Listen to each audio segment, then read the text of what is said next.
my first Bachian memory was to go on tour with the B minor Mass. I was not playing, of course, I was a child, accompanying my parents. The cast was absolutely extraordinary. Wonderful singers. Michel Corbeau conducting, B minor Mass, and my father playing third oboe in the Sanctus. And that's when the music of Bach just hit me, and I thought I want to devote my life to Johann Sebastian Bach.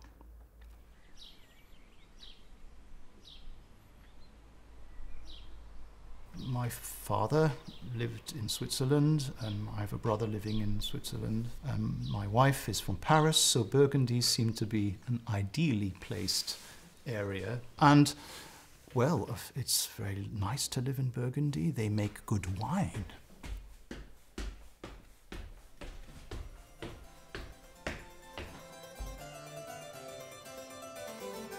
Living in Burgundy has also offered me the opportunity to do some research, some historic research on music, which is, I would say in French, c'est joindre l'utile à l'agréable.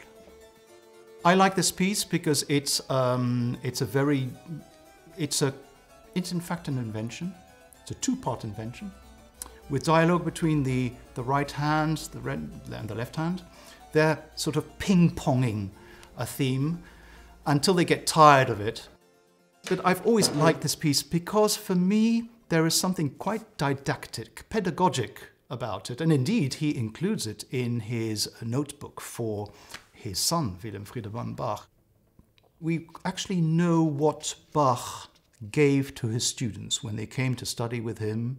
We actually have quite an interesting document, which is in the memoirs of a certain Gerber, whose father was so it's a bit late, 1790, but when I read it, I feel it's trustworthy. And Gerber says, well, my father went to Bach. Well, Bach gave him, first of all, some inventions. That's the way to start. And then he gave him a few suites. We don't quite know which ones they were. Maybe the French suites. And then the well-tempered clavier, which he actually played complete for him 3 times. This is the text, so we don't quite know whether he played it 3 times in a row or 3 times over a lapse of time, and how he played them, if he went up chromatically or in cycle of fifths, or just picking one piece from here and this. But this piece for me is a didactic piece, surely because it's written for Friedemann. There are 2 versions of it. Its genesis went through different stages. And to give you an example of something I like, for Friedemann, he starts with this. So starting with the 5th. But in the version he integrated in the well-tempered clavier, he starts with the 3rd. And that's well, in a way you could feel, this seems to be maybe a better solution.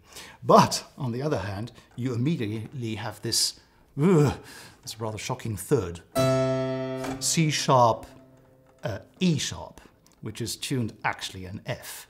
And so that makes, gives you a kind of grinding, acid, vinegary feeling.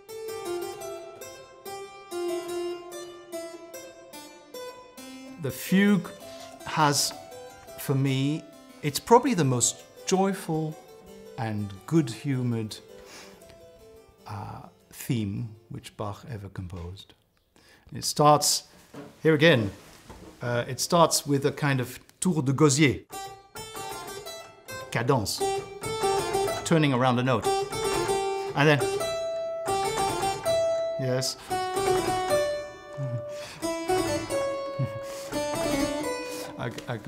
It has something very folksy, and it also has an element of dance. The prelude is not so much a dance for me, but the fugue is. And if there's one dance which it evokes, I think it's the bourrée. And indeed, we could play it. I don't play it as fast as a bourrée, but there's this idea.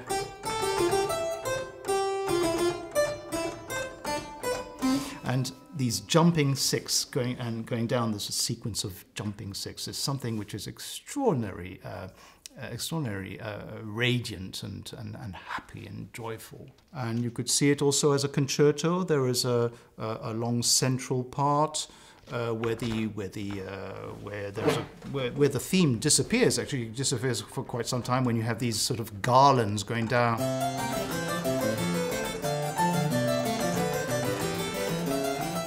It goes on and on and on and on, and it takes some time for the fugue theme to come back.